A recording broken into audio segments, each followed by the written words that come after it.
8वें दिन की कथा में देवी महागौरी की पूजा और उनकी महिमा का वर्णन किया जाता है। महागौरी नवदुर्गा के 8वें स्वरूप में पूजित है। उनके नाम का अर्थ होता है महान श्वेत देवी, जो जीवन को पवित्रता और शांति प्रदान करती है। महागौरी का रूप। महागौरी का रंग अत्यंत गोरा है, इसीलिए उन्हें गौरी कहा जाता है। वे सफेद वस्त्र धारण करती हैं और उनके 4 हाथ होते हैं। उनके एक हाथ में त्रिशूल और दूसरे में डमरू होता है।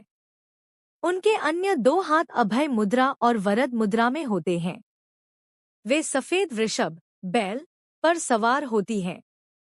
कथा। पौराणिक कथाओं के अनुसार माता पार्वती ने भगवान शिव को पति रूप में पाने के लिए कठोर तपस्या की थी।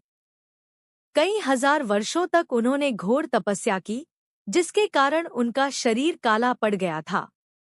उनकी इस तपस्या से प्रसन्न होकर भगवान शिव ने उन्हें पत्नी रूप में स्वीकार किया।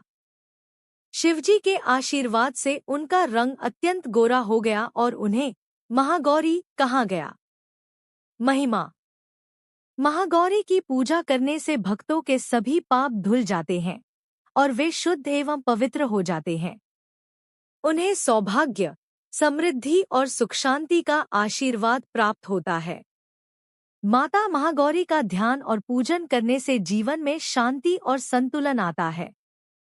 पूजा विधि। 1. महागौरी की पूजा के लिए सबसे पहले उनके चित्र या प्रतिमा को स्थापित करें। 2. शुद्ध जल से स्नान कराएं और सफेद वस्त्र अर्पित करें।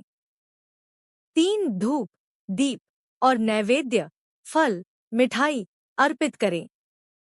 4. सफेद फूल, विशेष रूप से चंपा या चमेली, उन्हें बहुत प्रिय होते हैं।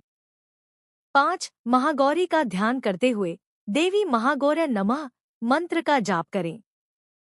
6. कथा सुनने के बाद आरती करें और प्रसाद बांटें। आशीर्वाद।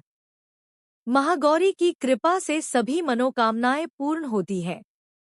जिन कन्याओं का विवाह नहीं हो रहा होता है, वे अगर श्रद्धा से महागौरी की उपासना करें तो उनका विवाह शीघ्र ही संपन्न हो जाता है।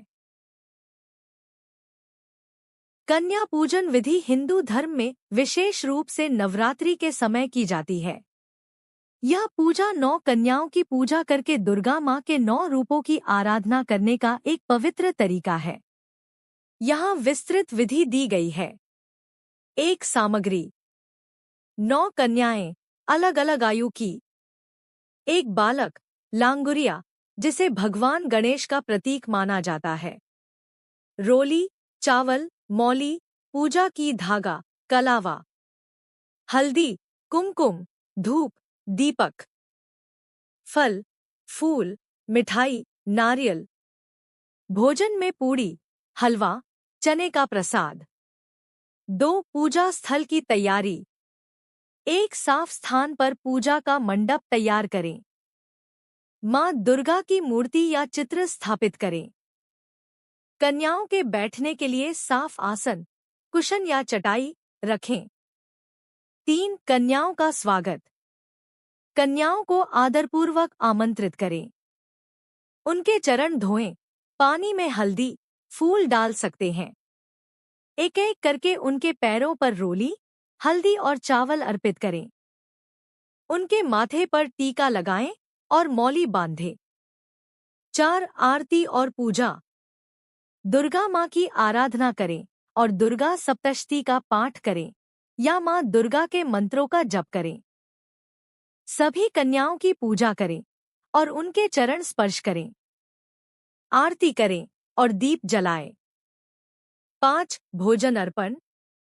कन्याओं को सजीव देवियों का रूप मानते हुए उन्हें प्रसाद, पूड़ी, हलवा, चने अर्पित करें।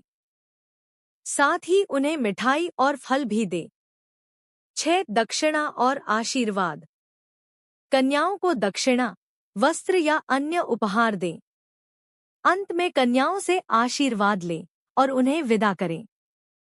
यह पूरी विधि श्रद्धा और भक्ति से करें। इसे नवरात्रि के अष्टमी या नवमी के दिन विशेष रूप से किया जाता है।